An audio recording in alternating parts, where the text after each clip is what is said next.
Hello students, আজকে আমরা দেখব ক্লাস 12-এর প্রথম চ্যাপ্টার পদার্থের কঠিন অবস্থা বা সলিড স্টেট। তো পদার্থ কি না, পদার্থ হলো যার কিছু পরিমাণ ভর আছে, যা কিছুটা স্থান দখল করে, তাকে আমরা পদার্থ বলি। পদার্থকে আমরা পরিবেশে সাধারণত তিনটে ভৌত অবস্থায় আমরা দেখতে পাই। এক হচ্ছে কঠিন, তরল ও গ্যাসীয়। এবার কঠিন কোনো পদার্থ পরিবেশে কোন অবস্থায় থাকবে, অর্থাৎ কঠিন হবে না তরল হবে না গ্যাসীয় হবে, তা নির্ভর করে দুটি বিষয়ের উপর। এক হচ্ছে পদার্থের গঠনকারী কণাগুলির মধ্যে ক্রিয়াশীল আকর্ষণ বল, আর 2 নম্বর হচ্ছে ওই কণাগুলির মধ্যে তাপীয় শক্তি। এখন দেখে নেওয়া যাক যে কণাগুলির ক্রিয়াশীল আকর্ষণ বল কিভাবে কাজ করে। আমরা যখন দেখব যে কণাগুলো পরস্পর খুব কাছাকাছি অবস্থান করে, তখন এদের মধ্যে দূরত্ব কম হয়, তখন এদের ক্রিয়াশীল আকর্ষণ বল এফ অর্থাৎ ফোর্স আমি এখানে লিখলাম, সেটা উপরের দিকে তীর চিহ্ন দিয়েছি, মানে ক্রিয়াশীল আকর্ষণ বল বেশি। যখন কণাগুলো পরস্পর থেকে দূরে অবস্থান করে, অর্থাৎ এদের মধ্যে দূরত্ব যখন বেশি হয়, তখন ক্রিয়াশীল আকর্ষণ বল কম হয়, নিচের দিকে চিহ্ন মানে কম হয়। তাহলে এখন দেখা যাচ্ছে যে কঠিন পদার্থের কণাগুলো, ছবিতে দেখতে পাচ্ছ যে কঠিন পদার্থের কণাগুলো কাছাকাছি অবস্থান করে, তাই এদের কণাগুলোর মধ্যে ক্রিয়াশীল আকর্ষণ বল বেশি। তরলের মধ্যে কণাগুলোর একটু দূরত্ব বেশি রয়েছে, তাই এদের মধ্যে ক্রিয়াশীল আকর্ষণ বল একটু কম। আর গ্যাসীয় পদার্থের কণাগুলোর মধ্যে দূরত্ব অনেক বেশি হওয়ায় এদের আকর্ষণ বল আরও কম হয়। তাহলে আমরা বলতে পারি যে কঠিন পদার্থের কণাগুলির মধ্যে ক্রিয়াশীল আকর্ষণ বল সব থেকে বেশি কঠিন পদার্থে, তারপর তরল পদার্থে, তারপর গ্যাসীয় পদার্থে। এবার দেখে নেওয়া যাক যে তাপীয় শক্তি কীভাবে কাজ করে। আমরা যদি যে কণাগুলো যদি ধরো পাশাপাশি অবস্থান করছে, তাহলে যখন যে কোনো একটা তাপীয় সাম্যাবস্থায় বা তাপীয় অবস্থায় এরা এভাবে কম্পিত হতে থাকে এদের সাম্যাবস্থার সাপেক্ষে। যত আমরা এর মধ্যে তাপ শক্তি বাড়াবো, তাপ যদি বাড়ানো হয়, তাহলে কণাগুলোর কি হয় না গতিশক্তি বৃদ্ধি পায়। গতিশক্তি বৃদ্ধি পেলে এদের পরস্পর থেকে দূরে যাওয়ার প্রবণতা বৃদ্ধি পায়। তাই যখন আমরা কঠিন পদার্থ থেকে তাপ প্রয়োগ করি তরল পদার্থে যাই, তাপ প্রয়োগ করলে তরল পদার্থতে আসছি, তখন দেখছি যে কি না এখানকার কণাগুলোর দূরত্ব বাড়ছে, অর্থাৎ এদের গতিশক্তি বাড়লে এরা পরস্পর থেকে বিচ্ছিন্ন হয়। তাহলে যখন আমরা দেখব আরও তাপ প্রয়োগ করা হলো, অর্থাৎ যখন এটা গ্যাসীয় অবস্থায় পৌঁছালো, তখন কণাগুলো কিন্তু আরও দূরে সরে যায়। তাহলে এদের মধ্যে তখন ক্রিয়াশীল আকর্ষণ বল কমতে থাকে। তাই বলতে পারি যে কণাগুলোর তাপীয় শক্তি এবং ক্রিয়াশীল আকর্ষণ বল, কণাগুলোর মধ্যে ক্রিয়াশীল আকর্ষণ বল পরস্পরের ব্যস্তানুপাতিক। অর্থাৎ এরা কি না যদি তাপীয় শক্তি বৃদ্ধি পায়, তাহলে কণাগুলির মধ্যে ক্রিয়াশীল আকর্ষণ বল হ্রাস পাবে। তাই কঠিন পদার্থের কণাগুলোর মধ্যে ক্রিয়াশীল আকর্ষণ বল সবচেয়ে বেশি, তাপীয় শক্তি সবচেয়ে কম। এদের ক্ষেত্রে তরলের ক্ষেত্রে দেখব ক্রিয়াশীল আকর্ষণ বল সবচেয়ে মধ্যম মানে, আর তাপীয় শক্তি এদের মধ্যম মানে। গ্যাসীয় পদার্থের কণাগুলোর ক্ষেত্রে ক্রিয়াশীল আকর্ষণ বল সব থেকে কম এবং তাপীয় শক্তি সবচেয়ে বেশি। তাহলে বলতে পারি কণাগুলোর ক্রিয়াশীল আকর্ষণ বল কঠিনের সবচেয়ে বেশি, তারপর তরল, তারপরে গ্যাসীয়, এবং তাপীয় শক্তি হচ্ছে গ্যাসীয় পদার্থের সবচেয়ে বেশি, তারপর তরল, তারপর কঠিন। তাহলে এখন দেখা যাক যে কঠিন পদার্থগুলোকে আমরা দেখেছি সাধারণ অবস্থায় এরা নিজের আকার আয়তনকে ধরে রাখতে পারে, বা আকারটাকে ধরে রাখতে পারে, আয়তনটাকেও ধরে রাখতে পারে। কারণ কি, কঠিন পদার্থের কণাগুলো পরস্পর কাছাকাছি অবস্থান করা হয়, একটা নির্দিষ্ট আকার এরা বজায় রাখতে সক্ষম হয়। আমরা দেখেছি বরফের কণাগুলোকে একটা নির্দিষ্ট আকার বজায় রাখে, বা চিনি দানাগুলোকে নির্দিষ্ট আকার বজায় রাখতে দেখেছি। কিন্তু তরল পদার্থকে যে পাত্রে রাখা হয়, সেই পাত্রে কিন্তু আকার ধারণ করে এবং এদের আয়তন নির্দিষ্ট। কণাগুলো যেহেতু এরা একদম কাছাকাছি অবস্থান করে না, তাই এরা নিজের আকৃতি কঠিন পদার্থের মতো ধরে রাখতে পারে না। গ্যাসীয় পদার্থের কণাগুলোর মধ্যে দূরত্ব এতটাই বেড়ে যায় যে এরা যে পাত্রে রাখা হয় সেই পাত্রের আকার ও আয়তন ধারণ করে। এবার দেখো যে ক্লাস 11-এ তোমরা গ্যাসীয় পদার্থ ও তরল পদার্থ সম্পর্কে কিছুটা পড়ে এসছো। আমাদের ক্লাস 12-এর পাঠ্য বিষয় হচ্ছে পদার্থের কঠিন অবস্থা বা কঠিন। তাহলে এখন দেখে নেওয়া যাক যে কঠিন পদার্থের কী কী বৈশিষ্ট্য রয়েছে। তাহলে দেখো যে কঠিন পদার্থের ক্ষেত্রে আমরা দেখব যে কণাগুলির মধ্যে ক্রিয়াশীল আকর্ষণ বল, তার মানে এই কণাগুলো কাছাকাছি অবস্থান করায় এদের মধ্যে যে আকর্ষণ বল রয়েছে তা তরল ও গ্যাসীয় পদার্থের তুলনায় অনেক বেশি। এরা ঘন সন্নিবেশ গঠন করে, অর্থাৎ ঘন সন্নিবেশ বলতে বোঝায় যে এরা খুব কাছাকাছিভাবে অবস্থান করে এবং এদের ফাঁকা স্থানের সংখ্যা, দেখো এই ফাঁকা স্থানগুলোর সংখ্যা কম, তরল পদার্থে একটু বেশি এবং গ্যাসীয় পদার্থে আরও বেশি। তাই এদের এরা ঘন সন্নিবেশ গঠন করে। এদের নির্দিষ্ট আকার ও আয়তন বর্তমান, যেহেতু কঠিন পদার্থগুলো কণাগুলো যে জায়গায় আছে সেই জায়গায় থাকে আকর্ষণ বলের দরুন, তাই এরা নিজেদের আকৃতি এবং আয়তনকে ধরে রাখে। এরা হচ্ছে দৃঢ় ও অসংনম্য। দৃঢ় অর্থাৎ হচ্ছে এরা রিজিড, অর্থাৎ এদেরকে সহজে ভাঙা যায় না। আর অসংনম্য হচ্ছে ইনকম্প্রেসিবল, অর্থাৎ চাপ প্রয়োগ করলে এদের আয়তনে সেরকম মানে পরিবর্তন হয় না। আমরা দেখবো কঠিন পদার্থের ক্ষেত্রে এই যে ফাঁকা স্থানের সংখ্যা কম হয়, যদি এদের পর, যেমন ধরো এটা কঠিন পদার্থ, এদের যদি আমি চাপ প্রয়োগ করি তাহলে এদের আয়তনে সেরূপ কোনো পরিবর্তন হবে না। কিন্তু তরল পদার্থের ক্ষেত্রে আমরা দেখবো আয়তনের পরিবর্তন একটু সামান্য হয়ে থাকে, কারণ কি এদের মধ্যে একটু গ্যাপ রয়েছে, তাহলে কিছুটা সংনম্য তরল পদার্থ। আর গ্যাসীয় পদার্থের ক্ষেত্রে এই গ্যাপগুলো অনেক বেশি হয়, ফাঁকা স্থান বেশি হয়, এদেরকে চাপ প্রয়োগ করলে এদের আয়তন এর সংকোচন অনেকটাই ঘটে থাকে, তাই এরা সংনম্য। এবার আসছে দেখো ঘনত্ব। যেহেতু আমরা ঘনত্ব সমান আমরা কি জানি, ঘনত্বকে আমরা জানি যে ঘনত্ব D is equal to M by V. ঘনত্ব সমান ভর বাই আয়তন। এখন যদি ভর একই থাকে তখন কি হবে, যদি আয়তন বৃদ্ধি পায় তাহলে আয়তনের সাথে আমি বলতে পারি আয়তনের সঙ্গে ঘনত্বের সম্পর্ক হচ্ছে ব্যস্তানুপাতিক। তাহলে আয়তন যত বৃদ্ধি পাবে ঘনত্ব তত কম হবে। এখন কঠিন পদার্থ থেকে তরল পদার্থ এবং তরল পদার্থ থেকে গ্যাসীয় পদার্থে যদি যায় তাহলে আয়তন ধীরে ধীরে বাড়তে থাকে। কারণ দেখো এখানে ফাঁকা স্থানটা কম, তরল পদার্থে এখানে আরো ফাঁকা স্থানের সংখ্যা বৃদ্ধি পায়, আর গ্যাসীয় পদার্থেই সেই ফাঁকা স্থানের পরিমাণটা আরো বৃদ্ধি পায়। তাহলে একই পদার্থ যখন কঠিন থেকে তরল, তরল থেকে গ্যাসীয়তে যায় সাধারণত তাদের কি হয় না, আয়তন বৃদ্ধি পায়। তাই এক্ষেত্রে আমরা বলতে পারি যে ঘনত্ব সবচেয়ে বেশি হবে কঠিন পদার্থের, তারপর তরল পদার্থের, তারপর গ্যাসীয় পদার্থের। এবার আমরা দেখব কঠিনের শ্রেণীবিন্যাস। কঠিনের অভ্যন্তরে গঠনকারী কণাগুলোর বিন্যাসের উপর ভিত্তি করে কঠিনগুলোকে দুই ভাগে ভাগ করা যায়। একটা হচ্ছে কেলাসাকার কঠিন বা ক্রিস্টালাইন সলিড, একটা হচ্ছে অনিয়তাকার কঠিন বা অ্যামরফাস সলিড। এবার ক্রিস্টালাইন সলিডের ক্ষেত্রে আমরা দেখব, অর্থাৎ কেলাসাকার কঠিনের অভ্যন্তরে কষ্ট ও সুশৃঙ্খল বিন্যাস বহুদূর পর্যন্ত বিন্যস্ত অবস্থায় দেখা যায়। যেমন এখানে ধরো একটি কেলাসাকার কঠিনের একটা চিত্র অঙ্কন করা হয়েছে, সেখানে দেখতে পাচ্ছ যে গঠনকারী কণাগুলো কি হয়েছে না, বিন্যস্ত রয়েছে একটা সুনির্দিষ্ট সুশৃঙ্খল ভাবে। কিভাবে বুঝবো সুনির্দিষ্ট সুশৃঙ্খল? যে কোনো একটা কণার আমরা যদি দেখি যে যে কোনো কণাগুলোর ক্ষেত্রে আমরা দেখবো যে কণাগুলোর পারিপার্শ্বিক পরিবেশ প্রত্যেকটার ক্ষেত্রে সমান হবে। অর্থাৎ এই কণাটার ক্ষেত্রে পারিপার্শ্বিক পরিবেশ যা হবে এই কণাটারও পারিপার্শ্বিক পরিবেশ সমান হবে।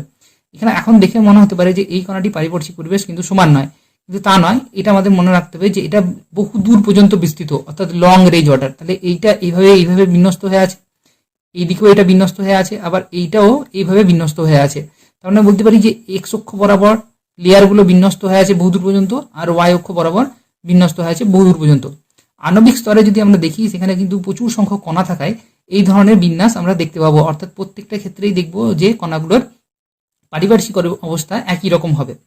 এবার দেখবো যে অনিয়তাকার কঠিনের ক্ষেত্রে দেখো এদের ক্ষেত্রে যে গঠনকারী কণা কোনগুলো হতে পারে, গঠনকারী কণা অণু হতে পারে, পরমাণু হতে পারে বা আয়ন হতে পারে।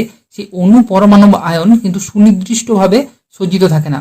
অর্থাৎ এখানে দেখো একটা অনিয়তাকার কঠিনের চিত্র দেখানো হয়েছে, সেখানে আমরা দেখছি যে এই কণাগুলো কিন্তু সুনির্দিষ্টভাবে নেই। যদি সুনির্দিষ্টভাবে থাকেও তাহলে সেটা কিন্তু বহুদূর পর্যন্ত এই বিন্যাস লক্ষ্য করা যায় না। এরা কম দূরত্ব পর্যন্ত বিন্যস্ত অবস্থায় থাকে, অর্থাৎ এদের শর্ট রেঞ্জ অর্ডার আমরা দেখতে পাবো। অর্থাৎ এটা কিছু দূর পর্যন্ত বিস্তৃত হলো, তারপরে আবার দেখবো যদি সুশৃঙ্খলভাবে হয় কিছু দূর পর্যন্ত বিস্তৃত হওয়ার পর সেগুলো কিন্তু আর সেই একই রকম বিন্যাস দেখায় না। অর্থাৎ এক্ষেত্রে আমি বলতে পারি যে প্রত্যেকটা কণার পারিপার্শ্বিক পরিবেশ কিন্তু একই রকম হয় না। যদি এই কণাটা পারিপার্শ্বিক পরিবেশ আর এই কণাটি পারিপার্শ্বিক পরিবেশ কিন্তু একই রকম হবে না। তাই এক্ষেত্রে এদের দেখবো যে একটা বিশৃঙ্খল গঠনকারী কণাগুলোর একটা বিশৃঙ্খল অবস্থা দেখা যায়। সেই জন্য এদেরকে আমরা বলছি অনিয়তাকার কঠিন বা অ্যামরফাস সলিড। আর কি কি বৈশিষ্ট্য রয়েছে দেখো, এদের একটি নির্দিষ্ট জ্যামিতিক আকৃতি দেখা যায়। অর্থাৎ এদের ক্ষেত্রে আমরা দেখব যে এদের জ্যামিতিক আকৃতিগুলো ঘনকাকৃতি হতে পারে, অথবা মনোক্লিনিক হতে পারে, অথবা ট্রাইক্লিনিক হতে পারে। আবার এদের ক্ষেত্রে কিন্তু নির্দিষ্ট কোনো জ্যামিতিক আকৃতি আবার দেখা যায় না। যেমন এদের ক্ষেত্রে আমরা নির্দিষ্ট জ্যামিতিক, কাঁচের ক্ষেত্রে আমাদের খানিকটা জ্যামিতিক আকৃতি মনে হলো কিন্তু সেটা বহুদূর পর্যন্ত বিস্তৃত হয় না। তাই এদের ক্ষেত্রে নির্দিষ্ট কোনো জ্যামিতিক আকৃতি আমরা দেখতে পাবো না। আর কি না, এদের নির্দিষ্ট গলনাঙ্ক যুক্ত, অর্থাৎ এদের শার্প মেল্টিং পয়েন্ট দেখা যায়। যেমন বরফের ক্ষেত্রে আমরা দেখবো যে 0 ডিগ্রি সেন্টিগ্রেড উষ্ণতায় বরফ গলতে শুরু করে এবং যতক্ষণ না গলন সম্পন্ন হয় সেই 0 ডিগ্রি সেন্টিগ্রেড উষ্ণতা কিন্তু বজায় রাখে। কিন্তু এদের ক্ষেত্রে অর্থাৎ অনিয়তাকার কঠিনের ক্ষেত্রে আমরা দেখবো নির্দিষ্ট গলনাঙ্ক থাকে না। একটা দীর্ঘ উষ্ণতার পাল্লায় কিন্তু এরা তরলে পরিণত হয়। যেমন অনিয়তাকার কঠিনের উদাহরণ হচ্ছে কাঁচ। 1400 ডিগ্রি থেকে 1400 ডিগ্রি সেন্টিগ্রেড থেকে 1600 ডিগ্রি সেন্টিগ্রেড উষ্ণতায় এর গলন সম্পন্ন হয়। অর্থাৎ এরা 1400 ডিগ্রি সেন্টিগ্রেড উষ্ণতায় গলতে শুরু করে এবং এদের গলন সম্পন্ন হয় 1600 ডিগ্রি সেন্টিগ্রেড উষ্ণতায়। অর্থাৎ এরা দীর্ঘ উষ্ণতার পাল্লায় তরলে পরিণত হয়। অর্থাৎ এদের যতক্ষণ গলনটা শুরু হয় 1400 ডিগ্রি সেন্টিগ্রেডে এবং গলন সম্পন্ন হয় 1600 ডিগ্রি সেন্টিগ্রেডে। অর্থাৎ এদের একটা নির্দিষ্ট গলনাঙ্ক থাকে না, অর্থাৎ সাব মেল্টিং পয়েন্ট আমরা দেখতে পাই না। কেলাসাকার কঠিনগুলো হচ্ছে দৃঢ় ও অসংনম্য। এদের ক্ষেত্রে দেখবো এরা হচ্ছে রিজিড এবং ইনকম্প্রেসিবল, অর্থাৎ এরা সহজে ভাঙে না এবং এদেরকে চাপ প্রয়োগ করেও আমরা দেখবো আয়তনের পরিবর্তন ঘটানো যায় না। অসংনম্য কি আমি আগেই বলেছি, অসংনম্য হচ্ছে যে চাপ প্রয়োগ করলে যদি এদের আয়তনের পরিবর্তন না ঘটে তাকে আমরা বলবো ইনকম্প্রেসিবল বা অসংনম্য। এদের ক্ষেত্রে দেখবো যে অনিয়তাকার কঠিনগুলো কিছুটা দৃঢ় এবং কিছুটা সংনম্য, অর্থাৎ এদের চাপ প্রয়োগ করলে কিছুটা হলেও আয়তনের পরিবর্তন দেখতে পাওয়া যায়। কেলাসাকার কঠিনগুলোকে বলা হয় অ্যানাইসোট্রপিক বা অসমসারক। অসমসারক কাকে বলবো? যাদের ক্ষেত্রে আমরা দেখবো যে বিভিন্ন ভৌত ধর্মের মান, যেমন বৈদ্যুতিক রোধ, তাপীয় প্রসারণ, প্রতিসরাঙ্ক, তাপীয় পরিবাহিতা, এই সমস্ত ভৌত ধর্মগুলো পরিমাপনের দিকের উপর নির্ভর করে, অর্থাৎ আমি কোন দিক থেকে পরিমাপ করছি তার উপর নির্ভর করছে। অর্থাৎ যদি আমি এক্স অক্ষ বরাবর যদি পরিমাপ করি, ধরে নাও যে এক্স অক্ষ বরাবর আমি প্রতিসরাঙ্ক মাপলাম আর ওয়াই অক্ষ বরাবর আমি প্রতিসরাঙ্ক মাপলাম, দু ক্ষেত্রেই কিন্তু আলাদা আলাদা মান পাওয়া যাবে। অর্থাৎ এদের এই যে ভৌত ধর্মগুলো রয়েছে এদের মান কি মান আসবে তা নির্ভর করছে কোন দিক দিয়ে আমি মাপছি, পরিমাপনের অভিমুখের উপর। কিন্তু সেখানে অনিয়তকার কঠিনগুলোর আমরা দেখব যে এদের মান এদেরকে বলা হচ্ছে সমসারক বা আইসোট্রপিক। অর্থাৎ এদের যে ভৌত ধর্মগুলো আমরা দেখছি এই ভৌত ধর্মগুলো মান পরিমাপনের দিকের উপর নির্ভর করে না। এদের ক্ষেত্রে আমরা দেখব যে এক্স অক্ষ বরাবর মাপি অথবা ওয়াই অক্ষ বরাবর মাপি, যে দিক থেকেই মাপি না কেন সেই দিকেই আমরা দেখব যে এদের একটা গড় মান পাওয়া যায়। এই সম্বন্ধে আমরা পরবর্তী ভিডিওতে আরো ভালো করে বুঝবো। এখন দেখো আর এখানে অনিয়তকার কঠিনের ক্ষেত্রে আরো দুটো নাম দেওয়া হয়েছে। একটা হচ্ছে এর থেকে বলা হয় ছদ্ম কঠিন বা সিউডো সলিড, আর বলা হয় অতি শীতলীকৃত তরল বা super cooled liquid, high viscous liquid বলা হয়, অর্থাৎ অতি শীতলীকৃত সান্দ্র তরল। এদেরকে কেন বলা হয় এরকম না, আমরা দেখবো যে এখান থেকে তোমাদের দেখবে বইয়ে একটা কোশ্চেনও দেওয়া আছে যে বলা হয় যে বহুদিনের পুরনো বাড়ির কাঁচের জানলাগুলি বা সরষিগুলিকে দেখবো নিচের দিকটা পুরু হয় আর উপরের দিকটা একটু পাতলা হয়। কিরকম, ধরো এইটা যদি কাঁচের জানলা হয় বহুদিনের পুরনো বাড়ি, তাহলে এইগুলো দেখবো একটু সরু হয়ে আছে আর নিচের দিকে থিকনেসটা বা এটা মোটা হয়ে আসে, পুরু হয়ে গেছে। এটা কেন হয়? এদেরকে এই যে ছদ্ম কঠিন বা সিউডো সলিড বলছি, এর কারণ হচ্ছে যে ছদ্ম কঠিন বলার কারণ হচ্ছে যে এদের ক্ষেত্রে আমরা দেখবো যে এদের কিছু ভৌত ধর্ম বা ধর্মগুলো রয়েছে যেগুলো তরলের সঙ্গে সাদৃশ্যতা দেখায়। অর্থাৎ যেমন তরল প্রভাবনতা দেখায়, সেরকমই অনিয়তকার কঠিনগুলো কিছু কিছু ক্ষেত্রে এদের প্রভাবনতা দেখতে পাওয়া যায়।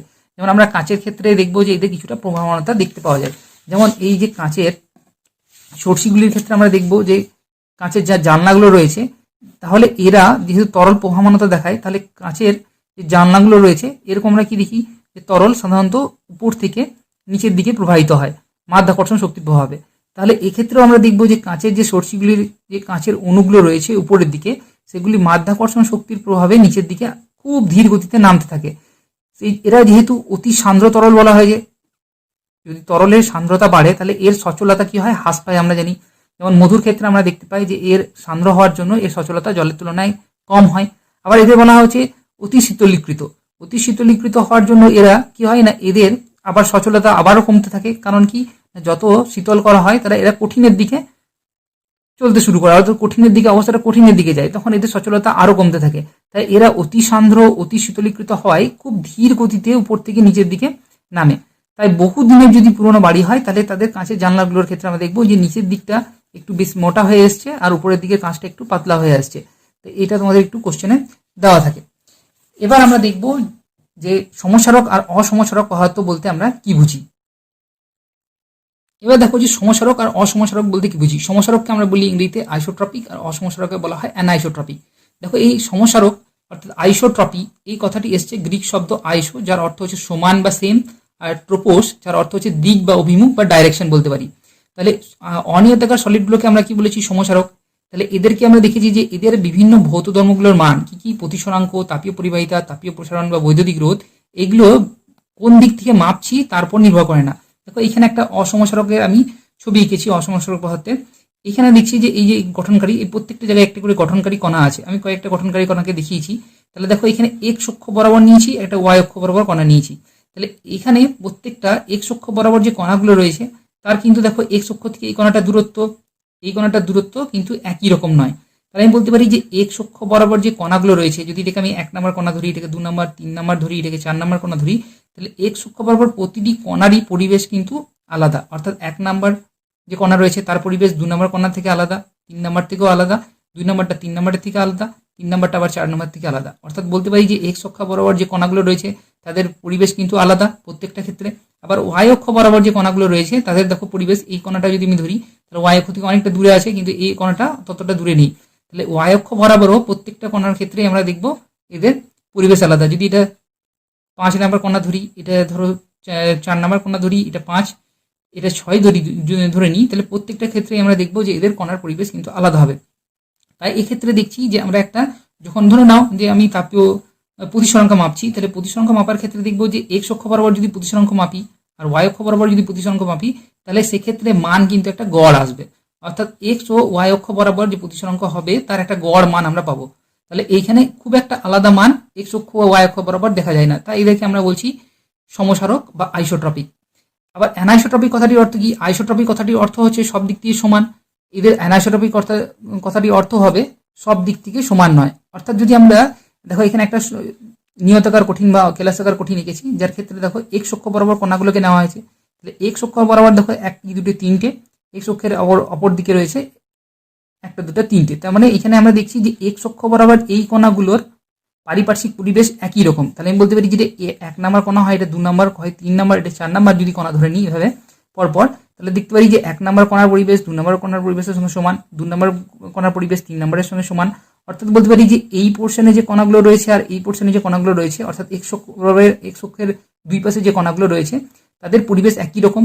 আবার ওয়াই অক্ষ বরাবর যে কণাগুলো রয়েছে, এটাকে যদি আমি বলি 5, এটা 6, তাহলে এদের দেখবো যে 5 নাম্বার কণার পরিবেশ আর 6 নাম্বার কণার পরিবেশ একই রকম। আবার এটা যদি 7 ধরি তাহলে 7 নাম্বার কণার পরিবেশ একই রকম হবে। অর্থাৎ আমি বলতে পারি যে 5, 6, 7 বা ওয়াই অক্ষের দুপাশে যে কণাগুলো রয়েছে বা ওয়াই অক্ষ বরাবর যে কণাগুলো রয়েছে তার পরিবেশ কিন্তু একই রকম হবে। তাহলে আমি বলতে পারি যে এক্স অক্ষ বরাবর যে কণাগুলো রয়েছে তাদের পরিবেশ একই রকম, কিন্তু তারা ওয়াই অক্ষ বরাবর যে কণাগুলো রয়েছে তার পরিবেশের থেকে আলাদা।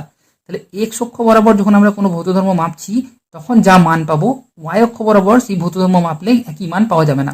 তাহলে এক্স অক্ষ বরাবর যদি আমি প্রতিসরাঙ্ক মাপি, যা মান আসবে ওয়াই অক্ষ বরাবর প্রতিসরাঙ্ক যদি মাপতে যাই তাহলে সেই একই মান কিন্তু পাওয়া যাবে না।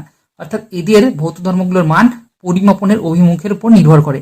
এই জন্য এদেরকে অ্যানাইসোট্রপিক বা অসমসারক পদার্থ বলা হয়।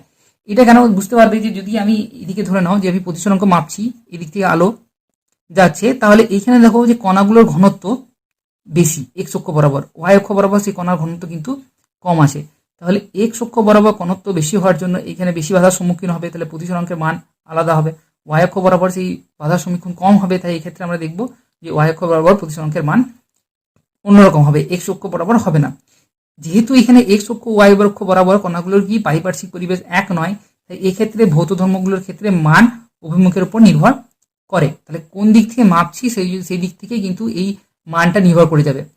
এদের ক্ষেত্রে দেখবো, অর্থাৎ অনিয়তাকার সলিডগুলোর ক্ষেত্রে দেখবো যে কণাগুলো যেহেতু বিশৃঙ্খলভাবে বিন্যস্ত হয়, দুটি অক্ষ বরাবর কণার পরিবেশ আলাদা হয়। তাহলে এক্স অক্ষ বরাবর কণার পরিবেশ যা হবে, ওয়াই অক্ষ বরাবর কণার পরিবেশ কিন্তু আলাদা হবে, প্রত্যেকটা কণারই আলাদা হবে। তাই সেই ক্ষেত্রে আমরা কি দেখবো যে ভৌত ধর্মগুলোর একটা গড় মান পাওয়া যায়।